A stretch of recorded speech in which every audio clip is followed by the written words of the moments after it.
সংস্কার এই মুহূর্তে দরকার ছেলেবেলা সংস্কার এই মুহূর্তে দরকার ছেলেবেলা সংস্কার এই মুহূর্তে দরকার স্বচ্ছতার সংস্কার এই মুহূর্তে দরকার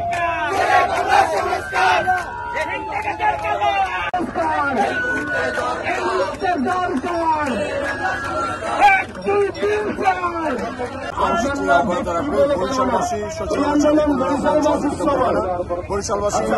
কমিটমেন্ট দিচ্ছে সারা বাংলাদেশের মানুষকে স্বাস্থ্য খাতের যে সিন্ডিকেট সেই সিন্ডিকেট থেকে সংস্কার